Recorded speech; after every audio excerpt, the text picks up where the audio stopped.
Okay, ഇനി നമ്മളിപ്പം നമ്മുടെ നാട്ടിൽ ഒരുപാട് ടൈപ്പ് ബിൽഡിങ്സ് കാണുന്നുണ്ട് അല്ലേ? ചെറിയ വീട് മുതൽ ഹൈറൈസ് ബിൽഡിങ്സ് വരെ നമ്മൾ കാണുന്നുണ്ട് അല്ലേ?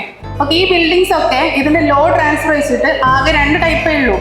ഓക്കെ, എങ്ങനെ ഇതിൽ ലോഡ് ട്രാൻസ്ഫർ ആവുന്നു എന്നുള്ള രീതിയിൽ നമുക്ക് ഇതിനെ 2 രീതിയിൽ ക്ലാസിഫൈ ചെയ്തിട്ടുള്ളത്.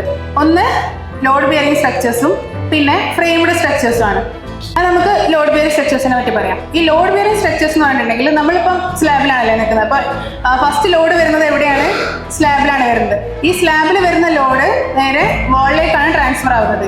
ഈ വാൾ നേരെ ഫൗണ്ടേഷനിലേക്ക് ട്രാൻസ്ഫർ ചെയ്യുന്നു. ഫൗണ്ടേഷൻ നേരെ ഹാർഡ് സ്ട്രാറ്റയിലേക്ക് ട്രാൻസ്ഫർ ചെയ്യും. ഈ ഒരു പാത്തിലൂടെയാണ് എന്ത് ചെയ്യുന്നത്? ലോഡ് ബിയറിംഗ് സ്ട്രക്ചറിൽ ലോഡ് ട്രാൻസ്ഫർ നടക്കുന്നത്. ഇനി ഫ്രെയിംഡ് സ്ട്രക്ചറിലേക്ക് വരുവാണെങ്കിൽ അവിടെ നമുക്ക് ആരൊക്കെ ഉണ്ടാവും? ഇപ്പൊ ഈ ബിൽഡിംഗ് എന്താണ്? ഒരു ഫ്രെയിംഡ് സ്ട്രക്ചർ ആണ് അല്ലേ? ഇവിടെ എന്തൊക്കെ ഉണ്ട്? കോളംസ് ഉണ്ട്, ബീംസ്, സ്ലാബ്, അങ്ങനെ ഉണ്ട് അല്ലേ? ഇതിലെന്താണ്? സ്ലാബിൽ വരുന്ന ലോഡ് ആദ്യം എടുക്കുന്നത് ബീമിലേക്ക് പോകും, പിന്നെ ബീമിൽ നിന്ന് കോളത്തിലേക്ക് പോകും, പിന്നെ കോളത്തിൽ നിന്ന് ഫൂട്ടിങ്, പിന്നെ ഡയറക്റ്റ് ടു ഹാർഡ് സ്ട്രാറ്റ. ഈ ഒരു പ്രോസസ്സിലാണ് എന്ത് നടക്കുന്നത്?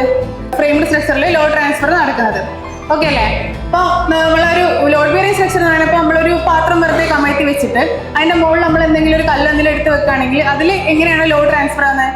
നേരെ സ്ലാബിൽ നിന്ന് നല്ല അതിന്റെ സൈഡിലേക്ക് ആയിരിക്കും ട്രാൻസ്ഫർ, പിന്നെയാണ് അത് നേരെ താഴേക്ക് പോകുന്നത്.